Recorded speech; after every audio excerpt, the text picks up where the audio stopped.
ஆராட்டி தாலாட்டி அருமை மகனான சுடலைய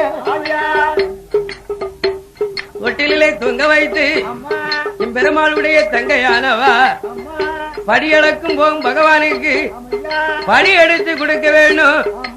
என் மகன் சுவாதி சுடலை தூங்குகிறான் என்று உள்ளத்திலே நினைத்த உமா பரமேஸ்வரி நாலாம் ஜாமம் இழந்தரித்து நாதனுக்கு படியிழந்து கொடுக்க வேண்டும் என்று என் பெருமாளுடைய தங்கையானவா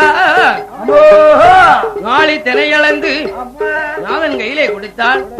நாதன் பகவான் வாங்கி கொண்டு நாடெல்லாம் படியிழந்து காத்து தலிச்சு கைலாசம் வந்தார்.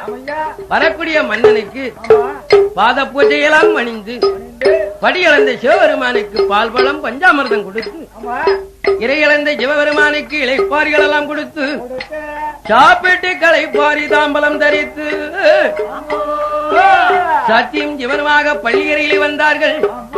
இருவேரும் பள்ளியறையில் இருந்து சத்தியம் சிவனி என்ன செஞ்சார் தெரியுமா? அடே சொக்கோட்டாடுவாராம் பாட்டத்தை முடிச்சு விட்டு விளையாடுவாராம். விளையாடும் போது சத்திக்கு சிவனுக்கும் தான் சோதி மயக்கத்தில இருவேரும் தூங்குவாராம். சோதி மயக்கத்தினால் இருவேரும் தூங்குகிறார்கள்.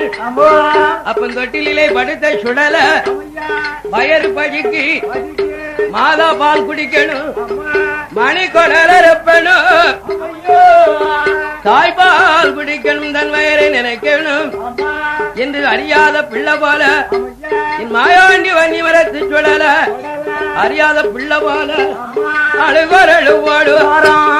அழுவரழு சத்தமாறு அம்மாவுக்கு காக்கலைய மாயாண்டி சத்தமாறு கண்ட மையானோ மையான கரையிலாதான் மாயான பேச்சியம்மா மாயான பேச்சியம்மா மாயானத்தில் இருக்காது மாயானத்தில் இருக்காத சுடுகாட்டு பேச்சியம்மா சுடுகாட்டு பேச்சியாக இருப்பாளாட்டு பேச்சியம்மா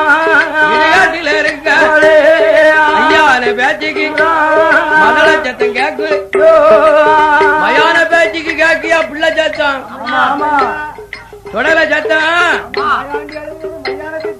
அது எந்த மையானத்துக்கு? உக்கரகண்ட மையானம். ஆமா ஈசானிய மூலையில குடிச போட்டு மயான பேச்சு காத்திருக்க மாயாண்டி சத்தம் மயானத்துல அழுவ சத்தம் கேட்க உடனே மாயான பேச்சு அம்மா யாரு பெற்ற திருமணா இருக்கும்? அவ தாய் எங்க வேலை போயிட்டாளா? அவ அம்மா இருந்தானா அழுவ சத்தத்தை காட்டு உள்ளே தூக்கி அமைச்சிருப்பாள என்று மையான இருந்தவன் மாயான வேஜியம்மா கால்முனைத்து காப்பாளாம். கைலாசத்தில் இருந்துதானே அழுவரழு வருவது அம்மா கண்டாளே கைலாசத்தில் இருந்தா அழுக்குறல் கக்கு அந்த பிள்ளையை காப்பாத்த போனும். பிள்ளையை தூக்கிட்டு மையான வர வேணும் என்று எங்க மையான பேச்சு அம்மா வீர சொருவம் கொண்டு பூச்சடையோட ஆயிரம் முகத்தோட பட்டு வந்து நிலந்துக்க பட்டு வந்து நிலந்துக்க வருவாளம் பேச்சு அம்மா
அதோட சத்தத்தை காதால கேட்டா மாணிக்க கைலாசத்துக்கு ஓடியாரா. வந்தமாவ மாணிக்க தொட்டில அப்படியே இரு கரத்தினால நீக்கி பார்க்க. நீக்கி பார்த்த போது பால் குடியாத புள்ள மதி மயங்கி கிருகிருத்து கிறங்கி உறங்குதான். பார்த்தா பிள்ளைகளுடைய பாசத்தை மகனை கொண்டுட்டு போனோமா மையானம். நம்ம அக்கா பார்வதிக்கே தெரியக்கூடாது. நம்ம வன்னியடி சுடலைய மையானத்துல கொண்டு போய் இதுல மையானம் காக்க வச்சு வரக்கூடிய பிணங்கள் எல்லாம் திங்க வைக்கணும். வரக்கூடிய பிணத்தை திங்க வைக்கணும் என்று மையான பேட்டியானவ தூங்குகிற மகன கைய தட்டி விழு போவா. வன்னியடி சுடல கண்மழைத்து பார்க்க தாயார் முகம் இல்லாமல் மாட்டு முகம் இருக்கும். ஐயோ மஞ்சள முகத்தோட வேட்டியம்மா வந்து சந்தன வாடையோட வேட்டியம்மா வந்து பன்னீர் வாடையோட எங்க வேட்டியம்மா வந்து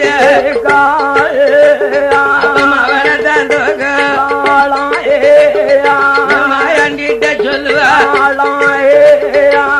எம்மவன மாயாண்டி தாயி பால் குடித்தையா நிறையாத அம்மா பால் குடிச்சையா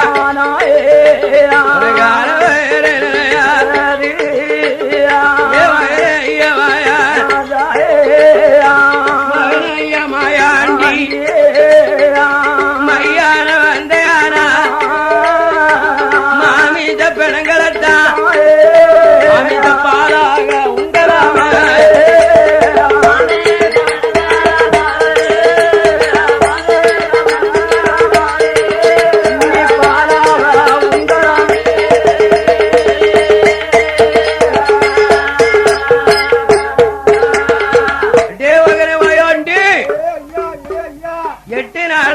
தொட்டிலே இருந்து கதறினாலும் உங்க அம்மா உன்னை யாரிட்டு பார்க்க மாட்டாப்பா. யான் தெரியுமா? பள்ளியறையிலும் மன்னனும் மங்கையுமாக பகுதியில இருக்கும் போது உன்னை தொட்டு தூக்குவாளாப்பா. உனக்கு அமிர்தம் கொடுப்பாளா?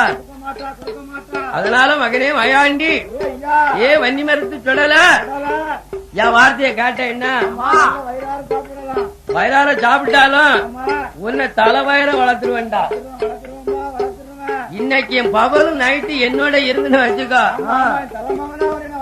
வச்சுக்கிடுவேன். தாய்ப்பாலும் வேண்டாண்டா. அதனால மகனே வன்னியடி சுடல அந்த உக்கிரகண்ட மையானத்தில ஒரு தீக்கு ஒரு ஒரு கம்மாக வளர்ந்தமா தாயாத்தாலம்மா தல பிள்ளை ஜூலியா அந்த குலம் மதியில